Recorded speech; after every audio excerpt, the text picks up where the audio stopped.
इस एपिसोड की स्टार्टिंग में हमें उसी सीन से दिखाया जाता है जहाँ पर सुलिन एमसी के गले पर चाकू रखे हुए कह रहा था, आखिर तुम मेरा पीछा क्यों कर रहे हो। ये सुनकर एमसी कह रहा था, मुझे लगा कोई और बंदा है इसीलिए मैं चेक करने के लिए तुम्हारा पीछा करने लगा और गेस व्हाट, ये सही निकला कि तुम ही हो। और कहता है, क्या तुम इस चाकू को मेरे गले से दूर रख सकते हो। ये देखकर सुलिन उस चाकू को उसके गले से निकालते हुए कहता है, मुझे लगा था ये झाऊ लॉकी है जो कि मेरा पीछा कर रहा था। कहता है, क्या तुम्हें किसी ने बताया नहीं कि तुम चेंज हो पहले से भी ज्यादा लूजी। ये देखकर एमसी मन में ही कहता है, क्या इसे कुछ पता चल गया। ये देखकर कहता है, पहले बहुत ही कमजोर और डरपोक थे पर अब वैसे नहीं हो।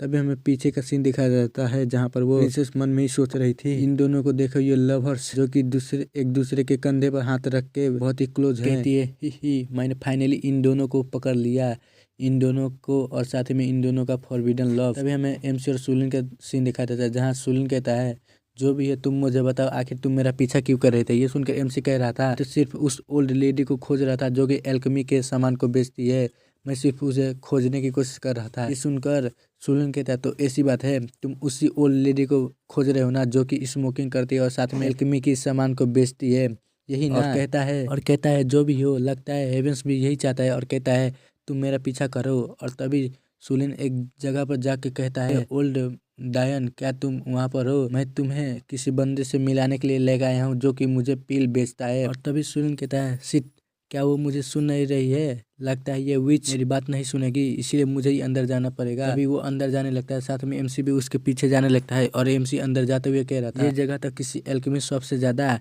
किसी विच का घर लगा रहा है। तभी एक बंदा एमसी को कहता है, क्या तुम लूजी हो। ये सुनकर एमसी कहता है, हाँ मैं ही लूजी हूँ। तभी वो बंदा बोट डाउन करते हुए कहता है, हेवेंस की तरफ से आपको ग्रीटिंग्स है। और कहता है, धन्यवाद जो कि आपने पिल्स और मनी देके हमारी बहुत ही मदद की, इसके वजह से मैं आपको अप्रिशिएट करता हूँ। देखकर एमसी मन में ही कहता है, आखिर सुलिन मेरे दिए हुए पिल्स को करता क्या है, क्या ये इन लोगों को देता है। तभी ये देखकर सुलिन कहता है, चैन, मैंने अभी तक इसे बताया नहीं है कि यहाँ पर क्या हो रहा है, ये तो गलती से मेरा पीछा करते हुए यहाँ पर आ गया है।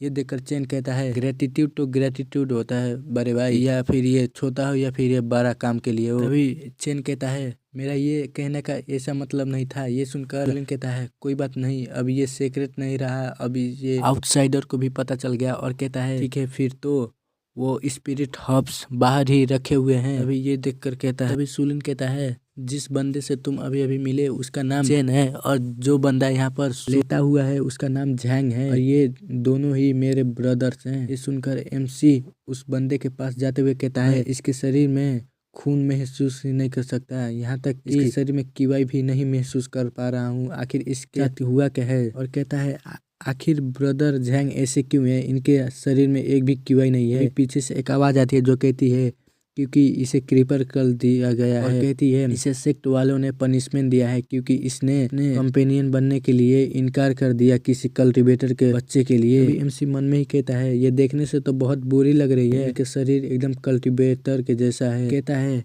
एमसी सुलिन से, क्या इसी वजह से तुम्हें हर्ब्स चाहिए थे। सुनकर सुलिन कहता है, हाँ इसी वजह से, क्योंकि ये ओल्ड ग्रैनी मेरे ब्रदर का ख्याल रखती है। ये सुनकर एमसी कहता है मन में ही, मुझे लगा था ये एक चूहा है, जैसे मैंने सोचा था वैसे ये नहीं है। अभी वो ओल्ड लेडी कहती है, क्या तुमने फर्स्ट टाइम किसी क्रिपल बंदे को देखा है।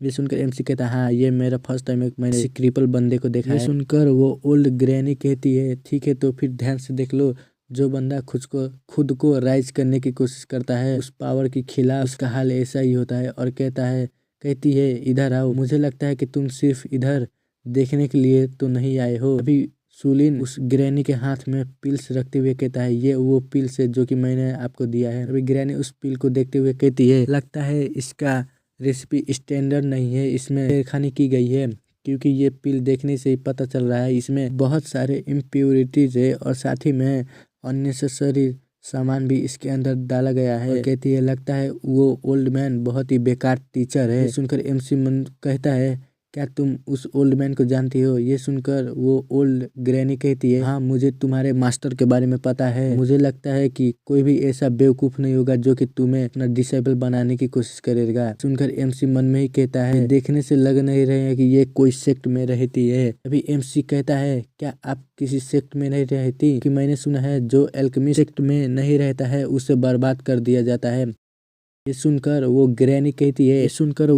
कहती है, तो अभी तक तुम सही क्यों हुए, तुम्हें किसी ने बर्बाद क्यों नहीं किया। एमसी कहता है ठीक है कोई भी क्वेश्चन और कुछ नहीं। कहता है आखिर हैंक ब्रदर के साथ हुआ क्या है एग्जैक्टली। और कहता है क्या जो बंदे क्रिपल होते हैं उनका हालत ऐसा ही होता है। ये सुनकर वो ग्रैनी कहती है ये सभी लोगों का साथ नहीं होता है, जो क्रिपल होते हैं वो नॉर्मल लाइफ भी जी सकते हैं। ये सुनकर एमसी कहता है हैंक ब्रदर के केस में ऐसा क्या है। ये सुनकर वो ओल्ड लेडी कहती है क्योंकि कल्टीवेशन को फोर्सफुली बर्बाद किया गया है और साथ ही में इसके बेस को भी बर्बाद कर दिया गया है। और कहते हैं ये तो सिर्फ एक मिरेकल है कि ये किसी वजह से बच गया, जो कि इसके टैलेंट की वजह से। ये सुनकर गुस्से होते हुए कहता है क्या ये कैसा टैलेंट है जिसकी वजह से इसका हालत ये इस तरीके से हो चुका है। और एमसी देखकर कहता है मैं कुछ ज्यादा ही इसमें इन्वॉल्व हो गया हूँ। तभी हमें ग्रैनी का सीन दिखाया जाता है जो सुलिन को कहती है काम डाउन सुलिन, तुम्हें ज्यादा टेंशन लेने की जरूरत नहीं है। अभी एमसी मन में ही कहता है पर मुझे नहीं लगता कि मैं जिस पाथ पे हूँ उसकी वजह से मुझे कल्टीवेशन हासिल होगी। और कहता है लगता है ये कोई अपॉर्चुनिटी है जिसकी वजह से मैं कुछ सीख भी सकता हूँ और साथ ही में मैं झांग ब्रदर का कल्टीवेशन भी शायद रिस्टोर कर सकूँ और इसके वजह से वो कॉमनर कल्टीवेशन तो कर सकते हैं। अभी एमसी कहता है कुछ ऐसा हर्ब्स नहीं है जिसके वजह से इसका कल्टीवेशन रिस्टोर हो। ये सुनकर वो ओल्ड लेडी कहती है ऐसा एलिक्जर तो है पर वो पूरी तरीके से इसका कल्टीवेशन हील कर पाएगी या फिर नहीं ये मुझे नहीं पता है। कहती है सुलिन ने बताया है कि कुछ सामान की जरूरत है और कहती है जो तुम्हें सामान चाहिए वो तुम ले सकते हो एज ए कॉम्पनसेशन के रूप में। और इसके बाद एमसी का सीन दिखाया जाता है जो कि उसी सामान के पास बैठा था जिसमें से उसे एक चीज लेना था।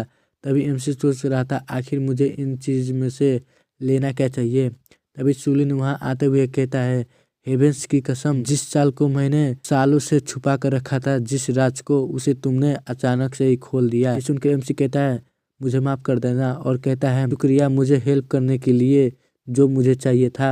और कहता है ये लो और हमें दिखाया जाता है जहाँ पर एमसी उसे कुछ पिल दे रहा था। ये देखकर सुलिन कहता है उस ओल्ड लेडी ने कहा है कि सप्लाई सभी घर के अंदर है। ये देखकर एमसी कहता है प्लीज मैं चाहता हूँ कि तुम इसे ले लो क्योंकि तुमने जो सामान मुझे दिया है उसका अभी आधा कॉस्ट बाकी है, उसके रूप में तुम रख सकते हो। ये कहते हुए वो उसके हाथ में सभी पिल्स को रख देता है। सुलिन कहता है ठीक है और कहता है मुझे अब सेक्ट में जाना है इसीलिए तुम्हें चलना है मेरे साथ तो चलो। ये सुनकर एमसी कहता है ठीक है। एमसी जाते हुए कहता है तुम तो एक बहुत ही नाइस गाय निकले। ये सुनकर कहता है तुम बहुत ही अजीब हो जैसे कि कोई बंदर। कहता है तुम ऐसे हरकत मत करो जिसकी वजह से हम लेट हो जाए। और हमें उन दोनों का सीन दिखाया जाता है जहाँ पर वो लोग जा ही रहे थे तभी उन लोगों के सामने कोई आके कहता है देखो देखो कौन सामने आया है, ये तो सुलिन है। और हमें दिखाया जाता है ये और कोई नहीं जो कि झाऊ होता है अपने 2 चमचों के साथ। ये देखकर एमसी मन में ही कह रहा था मुझे इस चीज में इन्वॉल्व नहीं होना चाहिए।